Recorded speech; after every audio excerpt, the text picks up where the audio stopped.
Welcome to Two Therapists Talking. The hope for this podcast is to talk about important issues related to couples and individuals who are struggling in their lives with many different issues. I'm David Thompson, a marriage and family therapist. And I'm Sherie Christensen, marriage and family therapist. Please join us as we explore these issues together, and we hope you will learn and be enlightened along the way. Come find us at twotherapisttalking.com. If you like what you're hearing, please get on and rate us and subscribe to the podcast. Hi, and welcome back to Two Therapists Talking. I'm David. And I'm Sherie. Today we get to talk about a subject or a topic that we were asked to address, and we are happy to do that. And just to give you a little bit of context, here is the request, and this is what we want to address, and it's a good one, and we've touched on parts of this, but not this directly. Right. And so we're excited to be able to, more or less speak directly, not only to this person, but no doubt others who feel the same way. Right. So the request is they're really interested in the progression of sexual addiction from porn to contact with others to affairs. And what is an affair relationship to an addict? Those are really good questions. Yes. We have lots of thoughts on that. We do. And probably there's a lot of nuance, I guess, with both of these questions. It's like, how much time do you have? Right. And I think part of that is that we're human beings that are different from each other. Right. And so people have different experiences. So we're going to say it could be this, or this, and some of this, and maybe some of this, or 3 out of 4, or, So it may not be quite as clear cut of answers as maybe sometimes we hope. It's just going to be a little box check, and we're going to understand all of human behavior, but welcome all of to sexual the addiction sciences. In just a couple of minutes, right? Yes. So we're talking about progression of sexual addiction. We actually wanted to add a few additional pieces in here. Yeah. So the likelihood that porn escalates to harder porn or to child porn or to contact with others, which, we've kind of are defining for this purpose as things like dating apps or chatting sites. Non-physical. Yeah. Flirting with other people. Reaching out. Video chats, those types of things. And then physical contact or affairs. Right. Kind of lumping that together. So in-person sex, dating, those types of things. So we're adding a couple because I feel like there are a lot of people that want to know about those as well. Right. And they fit, so it's good to talk about them. Mm-hmm. And I think the other piece that we want to add in there too as well is the likelihood that porn is going to escalate to abuse of children. Which are questions that we hear a lot. Right. Genuine concerns when someone, let's say, your average scenario, husband looks at porn, wife finds out, discovers it, and a common worry or concern is... all of these things. All of these things. One or all of them. Yeah. Definitely, are our children at risk? Right. Does this mean that, I need to start paying attention to if they are together alone or something? And these are good questions. These are good concerns. So we can speak to our experience of this. Mm-hmm. And maybe help you to understand this a little better. Yeah. So I think probably the first thing that is important to talk about is that sexual addiction is often a progressive disorder. And that happens because, again, what's happening in the brain? We're filling these dopamine slots in the brain. And as we fill those repeatedly full, with something, with, again, pornography, sexual types of activities, fill those real fast, as opposed to going and taking a walk, other reading a good book, watching a TV show or something like that. Serotonin versus dopamine, right? Yes, big difference. And so as we fill those slots consistently, the brain goes, oh, we need more slots. Right. Right? We need more, okay, let's use the technical term. We need more dopamine receptors, right? So as we consistently, again, fill those, then we need more dopamine receptors. That's what the message to the body is. And so they create more dopamine receptors. So what that does is that the current thing that you are doing then doesn't quite fill all those receptors anymore. Just doesn't feel the same. Yes. Yeah. Because now we've got more going, we have more available. And so it becomes a progressive thing often because we need more of whatever it is in order to get the same result. We like to call that tolerance. Yes. So we build tolerance, and then we need novelty. Novelty will say, hey, this is fun and exciting. This is different. And now the brain feels that high again. Right. Not that There's it more felt no dopamine. high, it just got used to it. Mm-hmm. Right. Exactly. So, yes, sexual addiction is often a progressive disorder. And sometimes, but again, we're looking at human nature. So sometimes it doesn't progress, or it progresses extremely Right. slowly. So you may have someone who has been looking at the same type of things on and off, but it's been decades. Right. And it doesn't really escalate. Right. And that's actually more common than you would think. Mm-hmm. A lot of people will have pretty good boundaries around certain things, even though the spouse is hearing about this and going, well, why would they do that? That doesn't make sense. I'm sure they're lying and they've done all this other stuff. And Right. their partner is saying, no, actually, I would not do that. And I have, and Sherie does too, I'm sure, clients who their porn, because porn is, we loosely define it, right? If you go back to, the trust discussions and what do we report? Porn is anything that arouses you. Right. And so some clients, their porn is like women in swimsuits. And it Right. never went beyond that. And a lot of people scratch their head and go, really though? Like, really? And for them, it just didn't. They had a really hard boundary on that. And so that is possible. So this isn't, if somebody ever looks at something and it becomes addictive, then it must be by now, how long has it been? 10 years, 20 years? Yeah. You've got to be in so deep that you're not necessarily. Right. Because again, I think when you're talking about different people having different boundaries around it, right, they might be looking and then not look for Right. a while. So they don't build that tolerance. Certainly because if it's just more not- frequent, yeah. Yes. I'm sure tolerance is a different progression for them. Yeah. Right.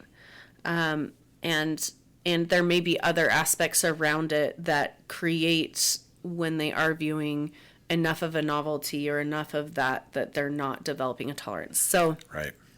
again, it absolutely, for some people, hasn't really progressed and doesn't. And that's not to say that it never will, but for many people, it doesn't actually progress, or progresses extremely slowly over time. So again, hopefully this doesn't end up being more confusing than not, but what we're really talking about is, again, human nature. And if you look Right. at social science, there are just a lot of different aspects, because we are all different, right? But safe to say, right, that most of the time, the average case, there's tolerance that builds, there's a need for novelty, and it progresses. Right. But again, it might go really slowly, or for some people, it goes very fast. Right. So, yes, there's a progression typically, and that can be a quick progression or a slower progression. So typically we're going to see it kind of in the order that we talked about. Like, you're going to go from lighter porn use to more harder use. Think like images to video. Right. Right. And that, or, multiple people, or, we start talking about, harm within the videos, things like that. again, I think we should probably also talk about with this, like, harder in quotation marks, referencing, I think some people have concerns about, okay, so if it's, I think this goes with the child porn aspect, does that mean that they're going to escalate into child porn automatically? Or, for example, maybe if heterosexual porn is their thing, are they going to move into gay porn? Right. And again, that depends on the person and what type of novelty Right. is ends up being stimulating for them. And so I think often, and David, you can tell me if your experience is different, but often if someone hasn't had as many if they haven't had childhood experiences with porn or a situation involving a big age gap, then child porn it often comes from a circumstance in childhood that's related to that. Is that kind of what you've seen? Yeah, I would agree with that. It's a sexual template that's developed. Right, exactly. Or if that's like their first experience with porn was child porn as opposed to a different kind of porn. Right. Early experiences, these sort of sexual awakenings, and when you're really young, a young person's body, that's kind of in your mind often as a memory, and for some they really gravitate towards that more. And so hopefully this also kind of gives you some perspective as well, because when you just hear child porn, it just sounds like you're this terrible monster.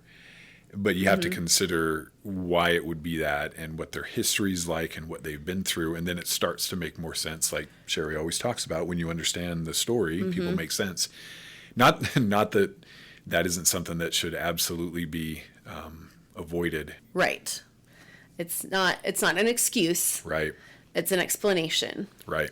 So yes, if they have formative sexual experiences that are related to child porn, or have to do with that experience themselves, then they're probably going to be more likely than someone who doesn't. Right. Does that make sense? So if you don't have that, I think probably a better way to say that is if you haven't had those formative sexual experiences around child porn or those types of things, age differences and things, you're going to be less likely for it to escalate in that direction. Yeah, and the thought maybe some of you might have is, oh, wait, I know that my spouse had early sexual abuse or early formative experiences. In my experience, even with that, child porn is rare. Right. And so a lot of people have had early childhood experiences sexually. I guess maybe to clarify, like, if your first formative childhood experiences with porn or teenage experiences with porn were child porn, right? Like you were exposed to child porn, then that may be a little bit more, that may end up being more in your sexual template. Right. As opposed to being abused as a child. Right. So people listening, don't panic. It's not a guarantee that, oh, wait, I know my partner had some early childhood experiences. Oh, no. It's still, I guess the point I'm making is it's still rare. It is rare. It is rare, more across the board. But yeah, that's, I think, what we're trying to say is your formative sexual experiences, if child porn is involved in that. Right. Is going to maybe make you a little bit more likely than someone who doesn't have that space. But again, it's still more of a rare space. Again, the same thing with moving from heterosexual to gay porn. Again, we're looking at sexual template a lot of times. And so if perhaps their first experiences were with gay porn or were sexual abuse that was homosexual in nature, then they're going to have more tendencies toward that type of Male of porn. male gay porn. Yeah. Female, like lesbian, that's going to be pretty regular, pretty normal for guys, for example. But definitely gay porn Yes. of males. Yes, absolutely. So, again, we're looking at potentially considering the sexual templates that were developed early on as you're looking at the likelihood of those types of things showing up later. Certainly, harder porn is probably the most common space that we see. I think harder porn is probably the easiest one. That is the most likely that it's going to progress. Definitely. So, but again, when we're looking at different, because again, child porn is a different template. It's a different sort of sexual template. And gay porn is, again, a different template. Right. Right. And so that can still feel, people can still make that jump. It is possible to kind of jump into that different template because that is, you know, a novelty space. But it's a little less likely than simply escalating to harder porn within your sexual template or the same sexual template. Then we move into contact with others. So again, dating apps, chatting sites, flirting, Right. online or over the phone, phone sex, those kinds of things. Again, same template, right? Can escalate for sure. But again, it's hard to just sit and say, like, I don't know that any of us can point to another human and go, well, you're going to end up right here. Right. Right. I think we start getting into whether or not a person, like where their boundaries are, like where their personal boundaries are. We Right. start getting into things of what other kinds of emotional issues. I think because oftentimes when we're doing sexual disclosures, right, and sexual histories, I think if you have a past history prior to the marriage of multiple partners, Right. or of acting out in these ways, and then maybe you haven't in the marriage, and you're wondering, oh my goodness, is this going to potentially escalate? I think if you have a past history of that, you're probably going to be more likely to start to dabble in those things Yeah. in the marriage. But again, every person is different, right? And I think the same is going to be true of physical contact and affairs, in-person Right. sex, dating, those kinds of things in person. If that's been a history prior to the marriage, there's going to be a higher chance that it will escalate into that space. Because if you're having multiple relationships, if you're really getting on there and doing that a lot prior to, then we're starting to look at, oh, do I need that acceptance, that validation? Do I, need to feel wanted by people, in that way to make me feel good, right? Right, which is a big consideration.